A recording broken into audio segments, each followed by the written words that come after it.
So I want to welcome everyone to the channel. It's natives, real natives. So today I have the honor and privilege to sit down with a friend of mine I had came across at an indigenous gathering here in Napa, California.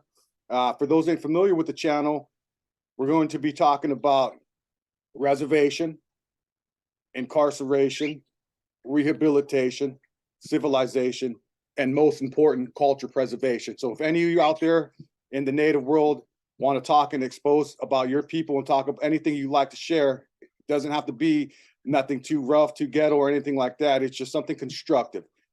There's a genre there for everyone. Anyone that would like to share whatever they want to share, they're welcome to come on and share. So I'm going to go ahead and introduce, or actually, I should say, let a good friend of mine introduce himself with his name and his tribal affiliation. So, oh, All right.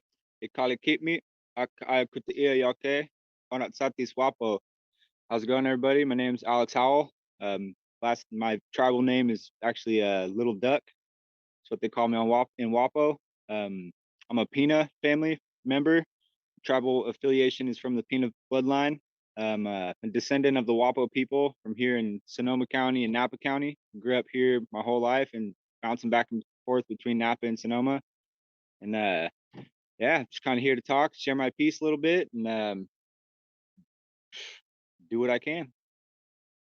and talk about a little bit of the question I had actually was, what was it like growing up native in Napa? We know that the Wappo people were warriors and just growing up here in Napa. What was it like for your experience growing up as a Native American in Napa? I myself came here like 20 years ago, so I didn't grow up here, but I had a little bit of experience here. But I understand that at the beginning, some stories that it was a little bit challenging for the Native people. Oh yeah, like I mean, in my opinion, my perspective, I didn't really know my native roots until I was about 18, 19. So growing up in Napa, I couldn't say that I was around the tribal affiliation very much, but I can definitely say that the tone in this valley when you mention the word native to anybody, it was heavy. And being that there was so many Spanish people, Hispanics around here, the natives often got looked past. So if we were brown skinned, if people were brown skinned and didn't speak Spanish, they were kind of pushed aside out of the groups because it was kind of funny. Growing up in Napa, you had like white people and you had Mexicans, and anybody else was kind of hidden in between. And I remember my brother was always darker than me. He looks like native, and all the Mexicans used to call him, "Oh, what's up, dirty Indian? Oh, what's up?" Just joke with him and stuff. But I don't think they really realized what this place really was, what Napa was. It was all native lands. So we were very confused. I'll say that straight up. We were all lost. We didn't know that this was our homelands, our traditional places. We didn't know where we were growing up or why we were here. I'm speaking for myself on this. Other people in my tribe might speak different, but just in my personal experience, I was it was they did a damn good job of trying to erase us here. And that's why today I'm working so hard to try to put our voice back out and speak for our people and be a voice for the lost and the voiceless. Yeah, I found it challenging too myself growing up with the Mexican name. You know what I mean? Getting called um, wetback, beaner, spick. Yep. I'm 69% native, but then I also have some, other blood in me as well. Not to put division amongst any communities, everyone's mixed blood. That's just guaranteed. I Right. don't care. Four forts, and I always have this joke and saying, I tell those four forts, I said, take a DNA test, man. You'll Yeah. see how much native you really are. You know what I mean? Yeah. And Yep. I mean it in a bad way, but it's just something like that. You know what I mean? Right. Uh, It's the reality. yeah, it is pretty crazy. So uh, if you want to touch on a little bit, tell us about your people, whatever you feel comfortable sharing about the Wappo people. Yeah, so our people were very strong, resilient people. We referred to ourselves as Onatsatis, which meant outspoken. And it wasn't a tribal name, it wasn't anything people called us, but it's how we saw ourselves. Strong, powerful, resilient to change. And that's why the Spanish named us Wapo, the Spanish word for brave. Um, and yeah, we stood by that, and we were very proud of that. And we practiced the old ways, the old traditions. We were very minimalistic. We didn't have very much. We were a very simple tribe. compared to some of the other California tribes. Not to say California tribes are very extravagant, but we were very, very simple. So our grassroots were, sticking to the main ways of life, the main connections, the main things that brought us here, and gave us all the life on this land. So that's what I find the most prideful about our people is we were here for only the earth, just for that, just for healing, teaching people, showing the good ways, and continuing that life cycle. If you look in our books and stuff, a lot of our chiefs and a lot of our stories, there were kids or young people or somebody that you wouldn't think would be the high status figure. So, when we read stories like that, I'm told that our people were really heartfelt, and we really tried to uplift each other as best we could, and just try to thrive. So that was one thing that really made me proud. And when I learned that about our people and learned that I was a part of that bloodline, I wanted to do good. And my stories that I've read, the Pina name comes from Mexico, and it came into this area around 1820s and was given a land grant through the California stuff and all the settlers and Spanish missionaries and all that kind of stuff.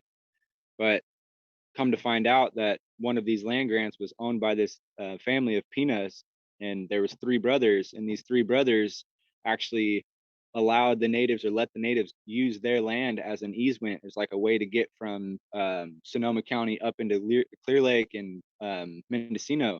So the Pina helped the natives get through when they were being slaughtered and captured. So my family bloodline ties into the tribe as a respected people that were kind of brought in and married in. And in my growing up, I learned that my father, my grandfathers, and things like that, they kind of broke away from the tradition, didn't really grow up in it. So as soon as I learned that where I came from, it was all in my mind to bring back a good name for that Pina name. Try to bring back good word and good action, and make those elders proud, make those ancestors proud that all the prayers that they put down for us are working, and we're actually doing stuff about them and doing things for them. Yeah, that's great. And I want to go backwards a little bit. I do apologize. Um, Glory.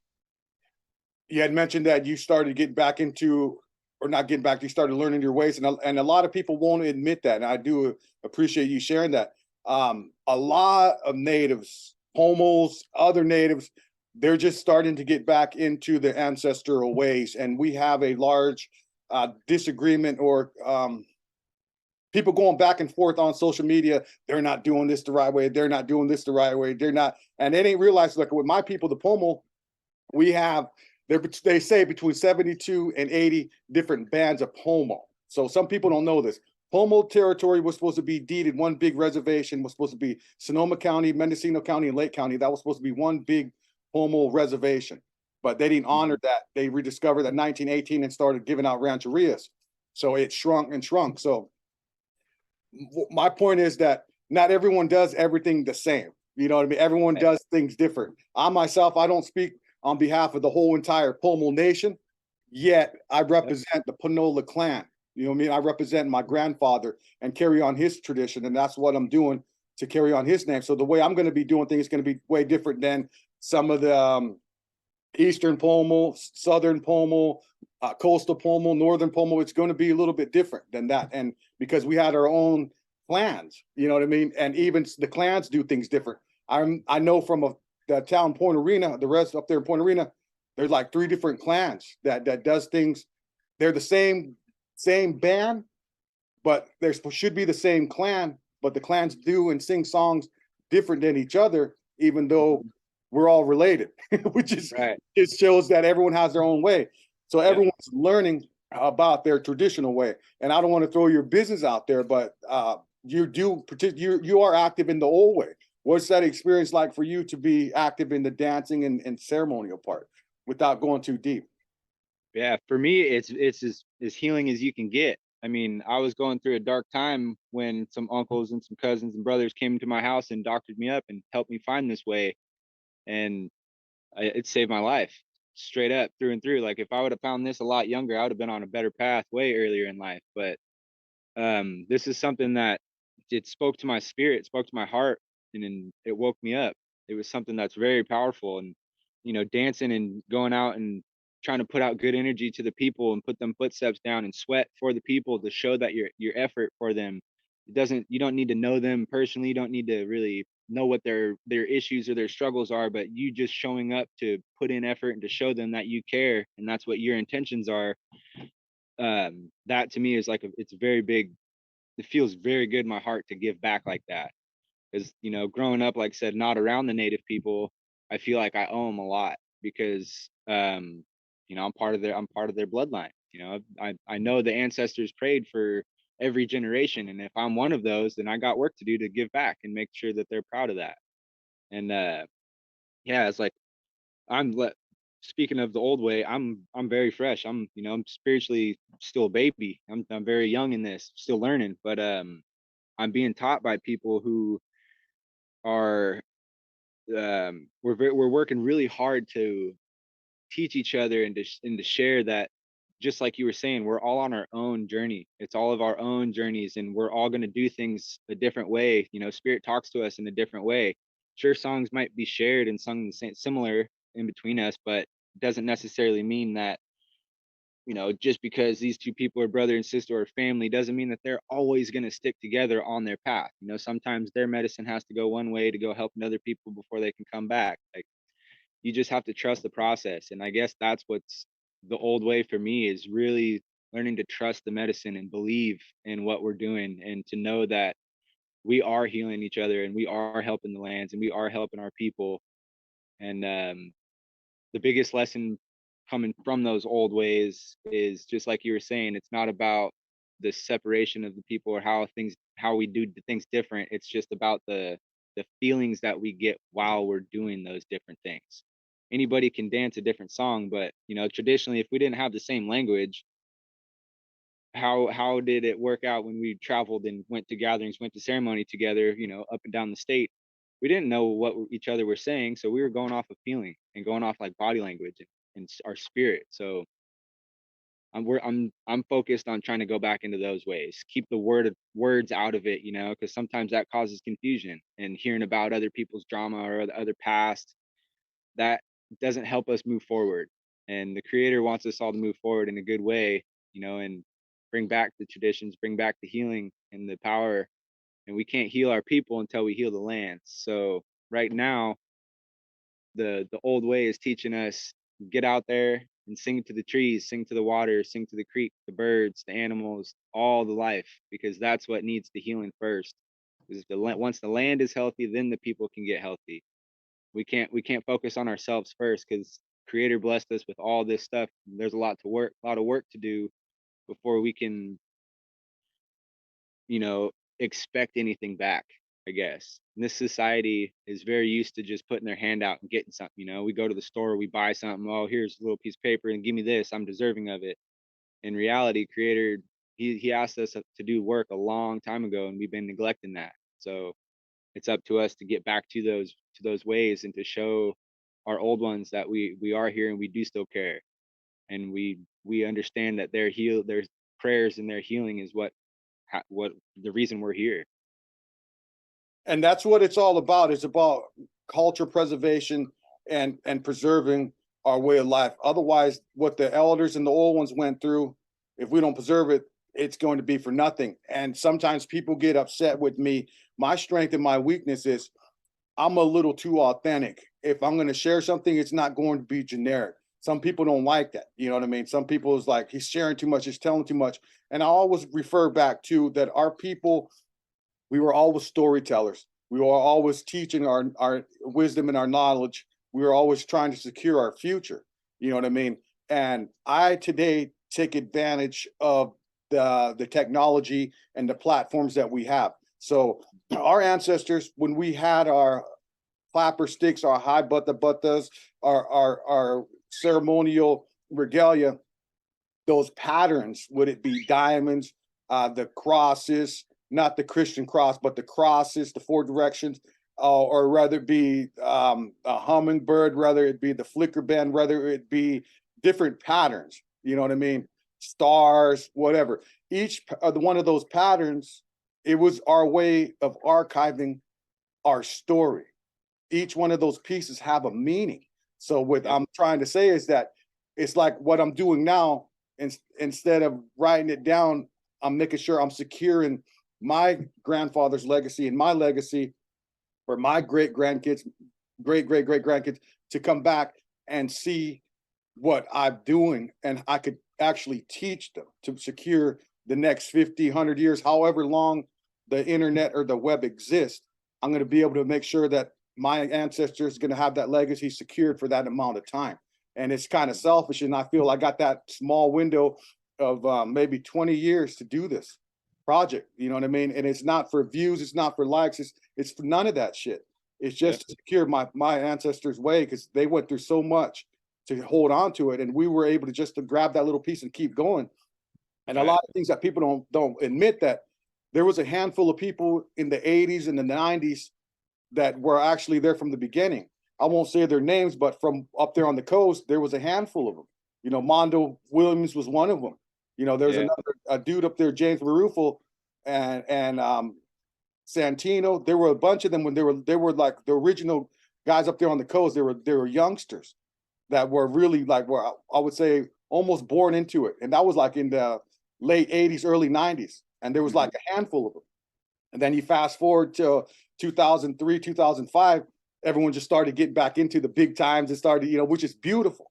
So they Right. started learning their ways too, more recent, but a lot of people won't come out and admit that. There's a brother I'm Right. going to have on fairly soon from Sonoma County. I call it the JC, the junior college, because all the Yep. natives go through his project, and then they go find themselves and dance with other group, which is a beautiful thing. Mhm. So it's very important that we preserve our culture no matter what angle we go, as long as we keep preserving it and culture preservation. So the next question is, I was over here in Napa, and with this other indigenous organization, um, we had asked, uh, I believe it was yourself and a couple of your relatives to come over to do a land trust hike. And then some brothers came by, um, Stewie and Gary. And I had seen Stewie's videos, and I was like, this brother, he's consistent.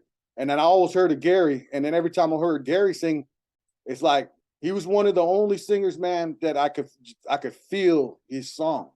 There was another guy, Dennis and Want, too, that it was the same way, man. I've been around for many years, many years. I'm an old man. I'm too old to be young and too young to be old. But I've been around, and there's only a handful of people, when I hear that song, I feel it. You know what I mean? Mhm. And Gary was one of those guys. So my question is, the group HGS, or we're still in them. I see you in the videos and stuff like that, man. He kicks out good music. What's your affiliation with HGS and Stewie and them? Yeah, so they're my bros. They're the ones that, like I said, doctored me up. They're the ones who brought that song to me and brought me all that good medicine. Just like you just said, they're the only ones I felt something from. So it was like, damn, this is real. And then they're, like you said, consistent. I've been watching them for a few years now. Kind of, I found their first video, Indian Diamonds, on YouTube. I was like, oh, what? There's some giants from Cali. This is dope. This is hella cool. I've never really seen anybody this close and somebody who's repping it. I thought, I figured everybody was on the res kind of quiet about it. And he was the first one I saw going out and actually saying something like, yeah, I'm from here. What's up, dude? I'm native and I'm proud. So that, at the time, I was looking for a powerful influence, looking for a good path to go down. And everything Stu was talking about in his lyrics, it caught my attention. And that HGS, that Savage Family is an acronym.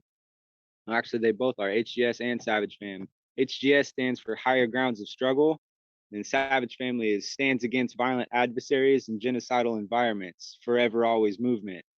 And so it's a group of natives that are just out there traveling around, trying to do good, trying to show people a better way, trying to show them the light, trying to get these kids out the streets, off the guns, off the drugs, get them to do better and stop chasing this stupid stuff that's getting us killed and getting us locked up and causing a lot of this pain. Uh, the bro Cisco, he's the one who started this HGS thing back in the day. He brought it up with a bunch of OGs, and a few years ago, time passed.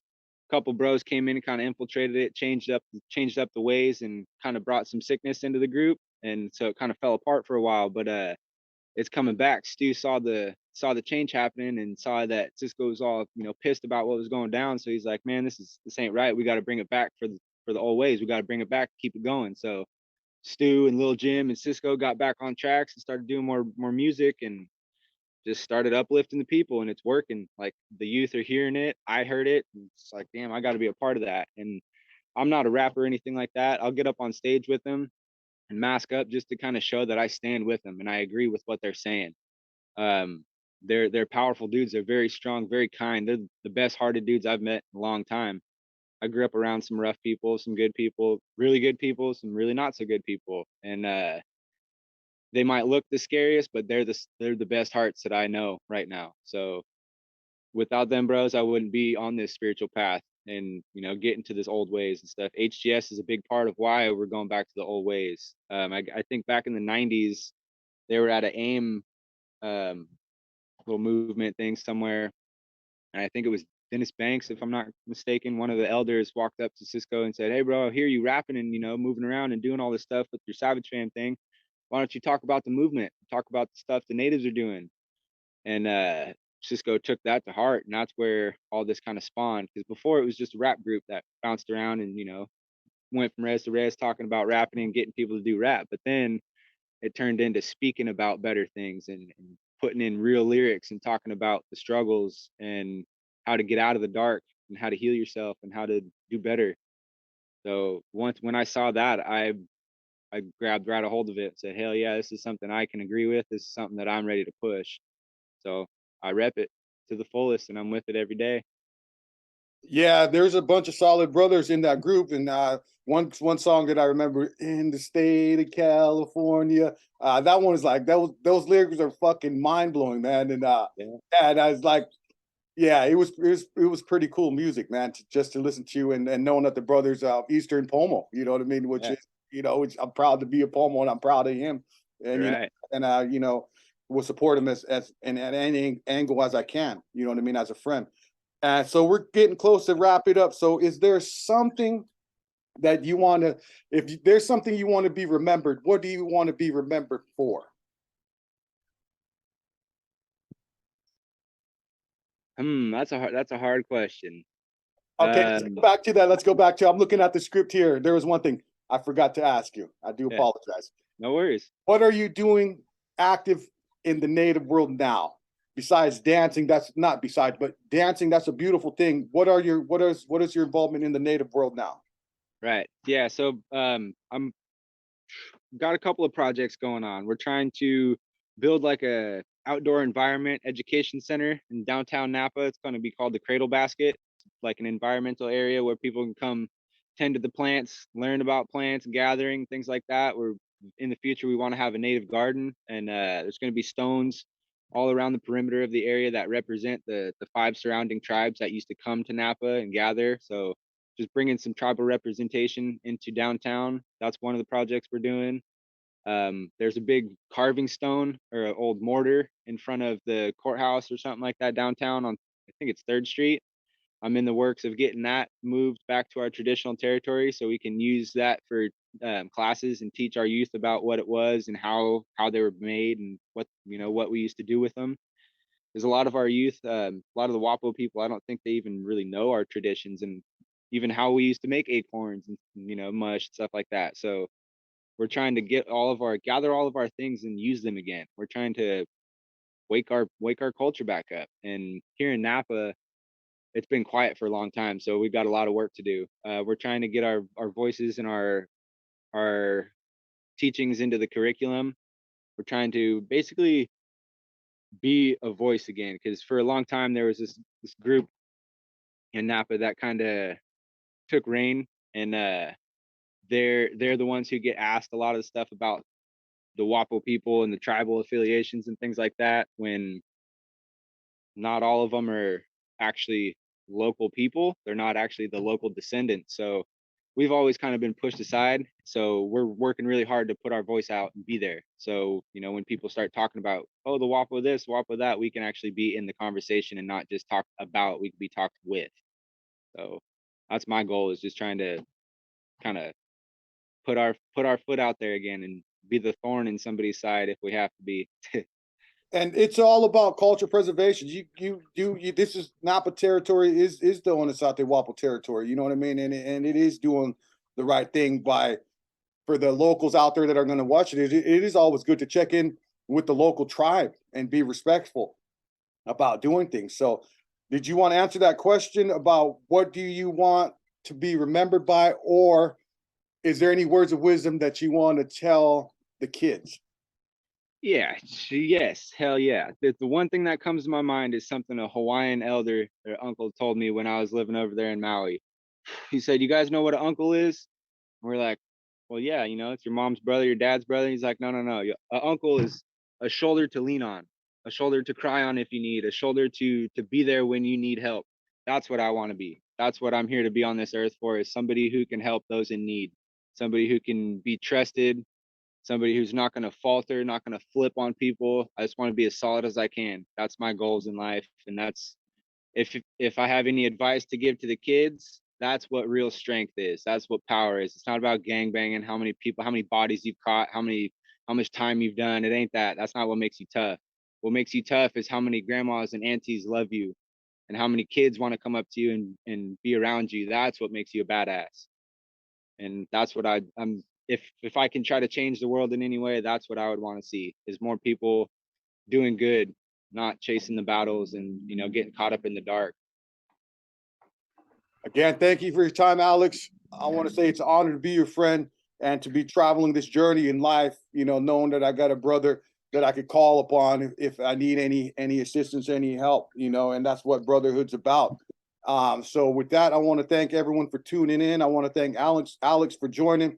And again, it's about reservation, incarceration, rehabilitation, civilization, culture preservation. So if any of you out there have a story to tell and you want to come on, you're welcome to come on, tell your story, represent yourself, represent your people in a constructive way. We do also take war stories. If you was incarcerated and you want to scare the shit out of the kids and tell them to get their shit together, or this is what's going to happen when you go to prison, you're welcome to come on and share that story as well. It's all about being constructive and being positive. And we don't necessarily like to do comments and read anything like that, because this is just, not for views, not for likes. It's about archiving our history. With that being said, I want to thank everyone, and hopefully we'll see each other soon. Oh.